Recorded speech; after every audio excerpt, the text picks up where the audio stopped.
সুপ্রিয় শিক্ষার্থীবৃন্দ, আন্তরিক স্পেশাল কোচিং এর পক্ষ থেকে সবাইকে জানাই আন্তরিক শুভেচ্ছা।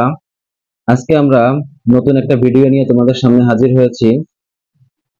এই ভিডিওতে কিভাবে ক্যালকুলেটর ব্যবহার করে ভাগশেষ উপপাদ্যের উৎপাদক নির্ণয় করা যায় সেটা আমরা দেখব। এই ভাগশেষ উপপাদ্যটা আমাদের জেনারেল ম্যাথের 9.3.4 এর অঙ্কতে আছে। তো আমরা এই অঙ্কগুলো করতে গেলে আমাদের এক্স এর একটা মান ধরতে হয়, যে এমন একটা মান ধরতে হয় যাতে আমার টোটাল ক্যালকুলেশন জিরো আসে।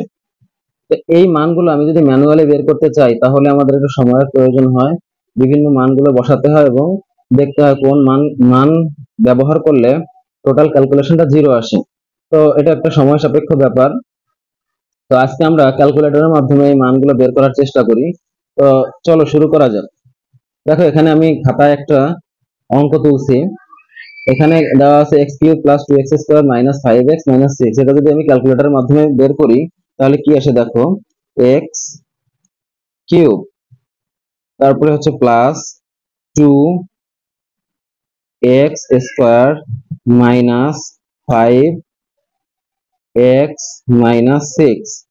তো এখন এই x এর এমন একটা মান ধরবো যাতে আমার ক্যালকুলেশনটা জিরো আসে। তো এখানে দেখো ক্যালকুলেশন নামে একটা অপশন আছে, এই ক্যালকুলেশনটা আমি চাপ দিলাম।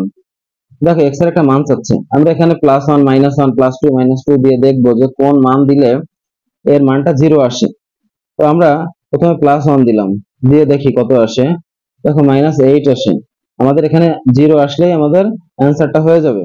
তো আবার ক্যালকুলেশন চাপ দিলে দেখো এবার -1 দিয়ে আমি যদি কাজ করি, দেখো আমাদের কাঙ্ক্ষিত ফলাফল জিরো চলে আসছে। তো এই অঙ্কগুলোতে আমাদের মূল উদ্দেশ্য হচ্ছে এক্স এর এমন একটা মান ধরতে হবে যাতে আমার টোটাল ক্যালকুলেশন জিরো আসে। তো আমরা এই ক্যালকুলেটরের মাধ্যমে ভাগশেষ উপপাদ্যের উৎপাদক নির্ণয় করা শিখলাম। তো পরবর্তীতে আমরা আরো নতুন নতুন ভিডিও নিয়ে তোমাদের সামনে হাজির হব। আর একটা কথা হচ্ছে, আমাদের চ্যানেলে যারা তোমরা নতুন তারা আমাদের চ্যানেলটাকে সাবস্ক্রাইব করবা এবং লাইক, কমেন্ট এবং শেয়ার করে আমাদের পাশে থাকবা। ধন্যবাদ।